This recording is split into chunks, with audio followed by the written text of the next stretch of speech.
Boa tarde, Carlos. Hoje temos no meu podcast, e se falássemos da Europa, temos o Carlos Coelho. Obrigada por teres aceite. Tenho imenso gosto em discutir a Europa contigo. Já discutimos outras coisas noutros tempos, quando éramos ambos jovens, tu na JSD, eu na JS, e hoje vamos discutir a Europa. E eu começava este nosso podcast por uma história de uma conferência em que participámos os dois e em que, a certa altura, tu dizias: dois homens de Estado, Berlusconi e Sarkozy, encontraram-se. E quando tu disseste isso, dois homens de Estado, fez-se um silêncio na sala e a seguir houve um riso. Eu acho que era essa a tua intenção, quando disseste Berlusconi e Sarkozy, homens de Estado. Estamos aqui hoje a lembrar essa história que temos em conjunto e que já nos lembrámos um ao outro durante muitas vezes, mas o que é que estava em causa nessa altura? Estava em causa que tinham chegado imigrantes à Itália, vindos sobretudo do norte da África. Estamos a falar de 2011, fim de 2010 e início de 2011, com todas as movimentações da Primavera Árabe e toda a perturbação política e económica nos países da parte sul do Mediterrâneo. E Berlusconi pegou nos imigrantes, pô-los no comboio e enviou-os para a França. Imigrantes e refugiados. Ele não fazia a distinção entre uns e outros. Sarkozy impede que eles entrem em França e devolve-os à Itália. E eles não têm mais nada. A seguir encontram-se os dois e decidem propor que se voltem a instalar as fronteiras na Europa. Ou seja, os dois homens de Estado, para usar a tua expressão, punham em causa Schengen. Ora, nós hoje temos, felizmente, houve quem reagisse e que impedisse que isso acontecesse, e Schengen continua a ser um instrumento decisivo, mas eu coloco-te hoje uma questão. Ou seja, Schengen continua a ter a mesma força? O que é que nós precisamos de fazer para que Schengen tenha o mesmo peso que tinha nessa altura, por um lado, e por outro lado, o que é facto é que nós não resolvemos o problema nem dos refugiados nem da imigração. Gostava de ter o teu comentário a esta questão. Maria, antes de mais, muito obrigado pelo convite e para termos esta conversa a 2.000 quilómetros aqui em Portugal e tu aí em Bruxelas. Antes de responder à questão de Schengen, que eu acho que é uma questão muito atual, fenómeno. O que estava em causa era uma competência soberana. Qualquer Estado-membro tem a capacidade de residência, isto é, Berlusconi tinha toda a legitimidade para dizer: eu autorizo a que essas pessoas, sejam eles refugiados ou imigrantes do norte da África, para a Itália e dou-lhes uma autorização de residência. Isso é uma competência nacional indiscutível. Isso é que ele não os queria em Itália. E, portanto, além da autorização de residência, ele dava um bilhete de comboio para os pôr em França, porque a maior parte deles eram francófonos e tinham familiares nesses países, da Argélia ou da Tunísia ou de outros locais. Objetivamente, ele utilizou a faculdade que tinha de atribuir autorizações de residência para a França. E os franceses não respeitaram a legitimidade dos documentos que eles tinham e devolveram. Olha, porque é que esta história é muito interessante? E porque é que nós brincámos na altura com a classificação de estadistas? É porque isto, infelizmente, traduz. Alguns responsáveis políticos olham para a Europa. Eles criaram um problema. Foram decisões nacionais em Itália e em França que criaram este problema. Muito capazes de resolver o problema com armas nacionais, decidiram exportar a dificuldade. Isto não é um problema nem de França nem de Itália, é um problema da lei de Schengen, e objetivamente não tinham razão, e desafiaram a Comissão Europeia a aprovar legislação para alterar as regras de Schengen. Isto é aquilo que Durão Barroso, quando era Presidente da Comissão Europeia, chamava a nacionalização dos sucessos e a europeização dos problemas. Resolver, a responsabilidade é de Bruxelas. Tomamos boas decisões, nós é que somos bons, Claro, porque somos os homens que tomamos as.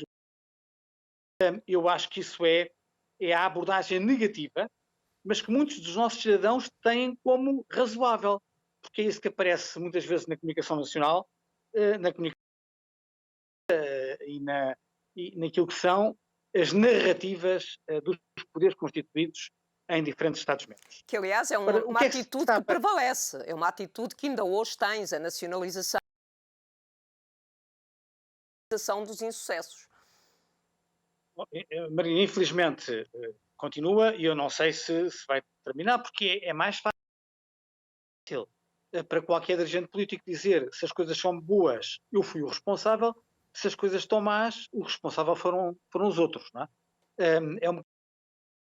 É básico, mas infelizmente é eficaz. E como é eficaz, há quem recorra a isto. Agora, voltando à questão de Schengen, tu colocaste. Sabes, como deputada europeia interessada, empenhada e trabalhadora e inteligente que és, que todos o Eurobarómetro. Não é? E o Eurobarómetro, nos últimos 15 anos, sistematicamente diz sempre a mesma coisa, que quando se pergunta aos cidadãos europeus a maior conquista da construção comunitária, não falam da moeda única, não falam do mercado interno, e era justo que falassem, na liberdade de circulação em Schengen. Na capacidade de nós não sermos estrangeiros, os cidadãos europeus em qualquer Estado. Olha, a verdade é que se isso é, para os olhos dos cidadãos, a maior conquista da União Europeia, não é menos. Agora, há ataques legítimos e há ataques ilegítimos. O que é que eu quero dizer com isto? Quer dizer que numa altura em que há uma pandemia, que haja limitações à livre circulação. Toda a gente compreende que haja controles acrescidos de fronteiras, mesmo nas fronteiras internas. Toda a gente compreende que não se pode circular como se não houvesse o Covid-19. Agora, também há o outro lado da moeda. Há atentados contra Schengen, contra a liberdade de circulação, que não é uma necessidade, mas resultam de discursos oportunistas, às vezes até populistas e demagogos, entidades nacionais que socorrem do discurso fácil para responder a problemas de natureza nacional. Ora, contra esses nós devemos combater, devemos fazê-lo sem qualquer transigência. Sim, sem dúvida. Eu acho que um dos objetivos políticos neste momento é repor Schengen. Repor Schengen no seu pleno, com todas as suas capacidades, e também o próprio regulamento de Schengen prevê que em situações excepcionais, como esta em que circulam as pessoas, mas circula o vírus, e portanto há limites, nós queremos limitar, queremos impedir a circulação do vírus, obviamente isso tem uma implicação no movimento das pessoas, mas penso que há um objetivo político que é repor e proteger Schengen logo que isso seja possível. Mas tinha uma segunda questão que gostava de ver contigo. Eu fui ver a tua página na internet e tu começas a tua página Europa em direto, começas a tua página dizendo: todos sabem bem que há um déficit de informação relativamente às questões europeias. Eu estou de acordo contigo, mas queria contra-argumentar com esta afirmação. Eu trabalhei com o Roberto Carneiro no Ministério da Educação, aliás, mais ou menos na altura em que tu também por lá passaste, como secretário de Estado, e lembro-me de Roberto Carneiro uma vez ter dito numa reunião uma expressão que eu nunca mais esqueci e que tem a ver com isto. E Roberto Carneiro, a certa altura, dizia a preguiça do acesso à informação. Ou seja, eu confronto com esta ideia. Eu estou de acordo com a tua afirmação, mas gostaria que a confrontasses com esta ideia da preguiça do acesso à informação. Não, vamos já ver, Margarida. Nada é 8 ou 80. Evidentemente que há preguiça. E nós agora estamos de tal forma habituados à facilidade do acesso, que a internet e os a tornam tão acessível, que muitas vezes aquilo que não é muito fácil ou que não aparece logo à primeira não é pesquisável. Eu tive, como tu também, de fazer várias conferências quando não havia confinamento em escolas, quer do ensino secundário, quer universidades, sobre temas europeus, e muitas vezes que os sites institucionais não eram friendly, não eram amigáveis. E a verdade é que para quem não está muito habituado, é fácil pesquisar informação. Dou um exemplo que ambos conhecemos bem. O site do Parlamento Europeu não é dos mais essa informação muito interessante lá dentro, mas se a pessoa não estiver habituada a ir ao site e a fazer pesquisa, vai se sentir um bocadinho perdida. Há coisas que parecem que estão escondidas. Dá a ideia que nós precisávamos de ter nas equipas de comunicação alguém que não conhecesse os sites para dar dicas de como é que é possível. E, portanto, concordo que às vezes há preguiça, mas também nem sempre a informação está apresentada amigável, de forma a chegar mais às pessoas. E Carlos, a verdade...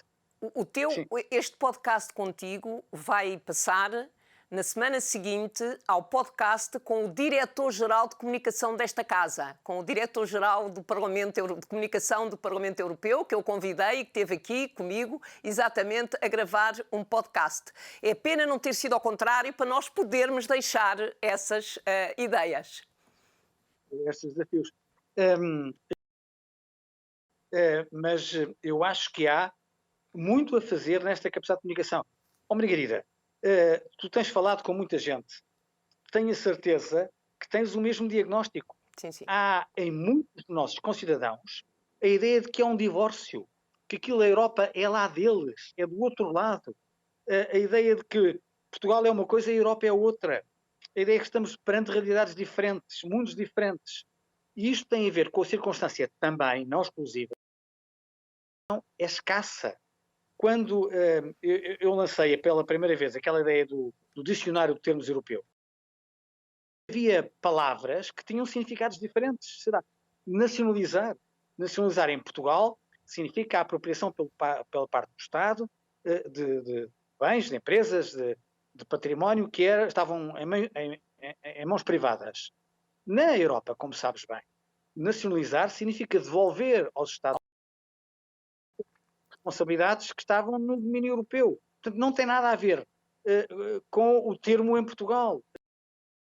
Há muitas palavras, conceitos, que têm traduções diferentes em Portugal e em Bruxelas, e se nós não explicamos essas diferenças de percepção, as pessoas vão achar que estamos a falar de realidades completamente diferentes. E, portanto, eu acho que todo o esforço que façamos, e dou-te os parabéns também por este podcast e pelo esforço que tens codificar a Europa, tudo o que seja feito para facilitar a maior comunicação e mais e melhor informação sobre as questões europeias, eu acho que é essencial hoje em dia. Mas eu estou de acordo contigo. Como sabes, há muitos anos estive na Direção-Geral de Comunicação, na Comissão Europeia, quando estive em Lisboa também, e de facto eu acho que se progrediu bastante em termos, digamos, de oferta da informação.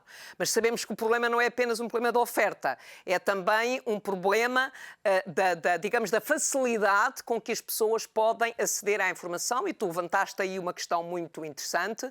Eu devo partilhar contigo que tenho colegas que chegaram aqui pela primeira vez, agora como deputados europeus, e que ficam impressionados pelo manancial de informação sobre as questões europeias. Ou seja, elas próprias, não se tinham apercebido e não estão, digamos, dentro de todos estes mecanismos de informação e de comunicação, que são imensos e que são ótimos.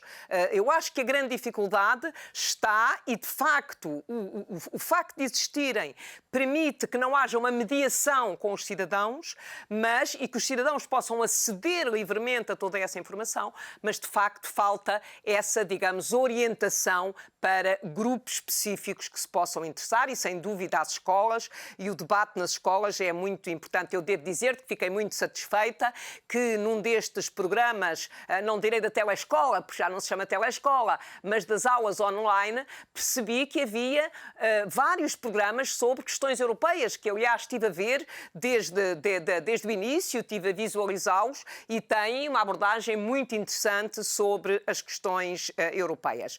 Mas isto permite-me passar para um outro tema. Tu já falaste há pouco no Eurobarómetro.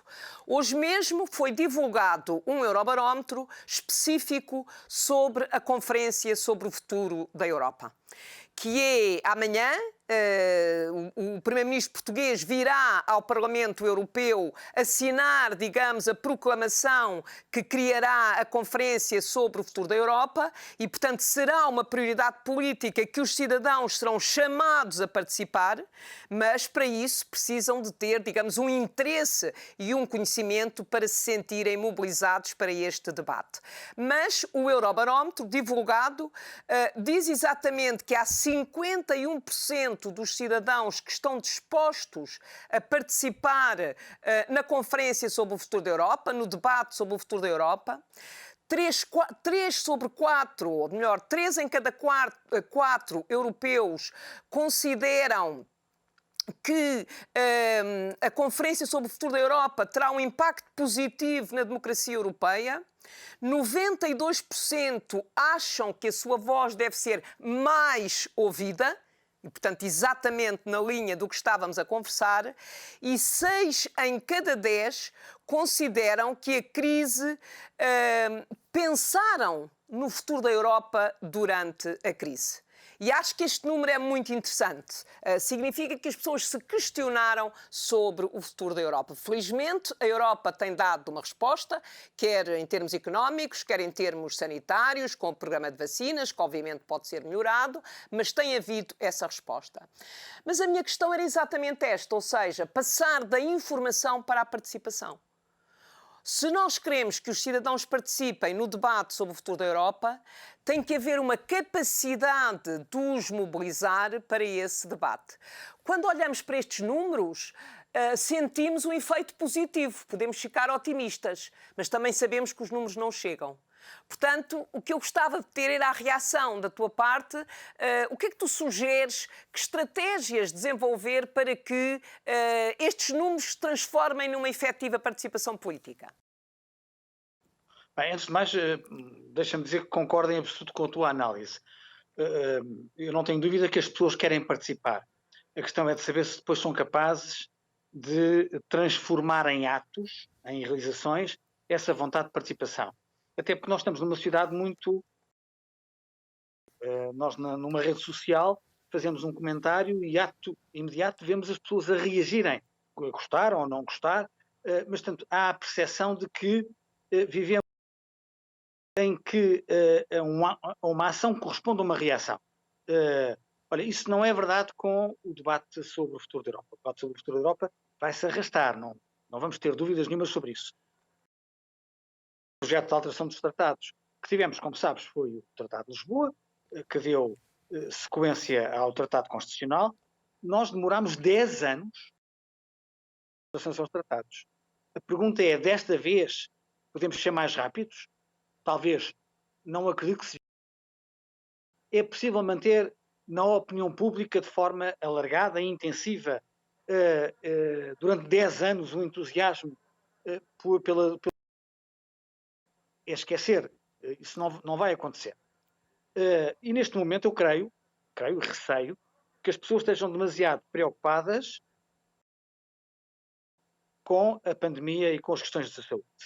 Isto é dizer, neste momento que vamos debater o futuro da Europa, vamos ter a medida de pessoas que vão dizer, mas vocês estão preocupados com isso? Nós estamos preocupados com as vacinas. Estamos preocupados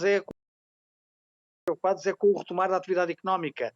Portanto, hoje em dia as pessoas estão preocupadas com aspectos da sua vida que, objetivamente, vão preencher muito mais tempo do que o futuro da Europa. Portanto, primeiro conselho, eu acho que é possível associarmos parte destas preocupações das pessoas. Um exemplo concreto é a Europa da Saúde. para termos mais Europa, precisamos ou não ter uma Europa da saúde. É uma forma de trazer a reflexão sobre o futuro da Europa para aquilo que toca hoje as pessoas.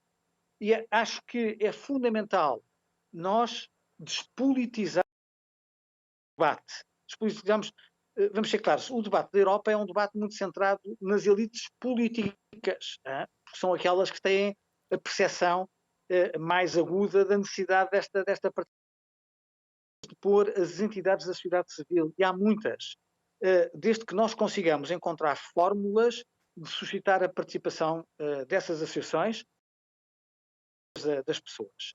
Se nós não conseguirmos levar o debate do futuro da Europa às preocupações que as pessoas sentem, nós continuaremos elites, que não deixará de ser interessante, mas com alcance, receio, um bocadinho limitado. Sim, eu estou de acordo contigo que é necessário ligar a questão do debate aos interesses das pessoas. A questão da Europa para a saúde é uma questão, do meu ponto de vista, muito interessante. Aliás, logo no início da pandemia, tive oportunidade de escrever um artigo defendendo exatamente a criação da Europa para a saúde. Da União para a Saúde. Porque tu lembras-te quando, a seguir à adesão, a seguir ao alargamento, a seguir ao grande alargamento de 2004, houve durante o inverno um problema de abastecimento de energia à Europa Central, que tem um efeito muito superior a que teria, por exemplo, no nosso país, e no nosso país nós saberíamos o que é que isso significava, mas tem a ver sobretudo com o aquecimento desses países, a seguir ao Natal, e a Rússia usou a sua capacidade geoeconómica para limitar, digamos, a distribuição de energia nos países da Europa Central através do custo da energia. E na altura a reação da União Europeia, aliás, durante a presidência britânica, o que tem imensa graça, os chefes de Estado e de Governo puseram-se de acordo na necessidade de criar uma União para a Energia. E foi aí que se começou a discutir a União para a Energia. Objetivos comuns, a energia é um setor estratégico das economias europeias e da vida das pessoas e foi possível encontrar um acordo entre os líderes para criarem a União para a Energia, que não estava prevista nos tratados. E o mesmo acontece na União para a Saúde. Ou seja, eu acho que neste momento há de facto todas as condições para se criar uma União para a Saúde. Mas tu levantaste uma questão muito interessante, que é o debate anterior sobre esta matéria, que não era a Conferência sobre o Futuro da Europa, mas era o debate que precedeu a Conferência Intergovernamental, que levou primeiro ao Tratado Constitucional, que foi vetado, que não foi ratificado, e depois, porque se chamava Constitucional, e depois ao Tratado de Lisboa. Eu penso que a grande diferença neste momento é que, enquanto nessa época, nesse momento, o objetivo era mudar os tratados, é que o objetivo não é mudar os tratados. E acho que é preciso acentuar essa diferença.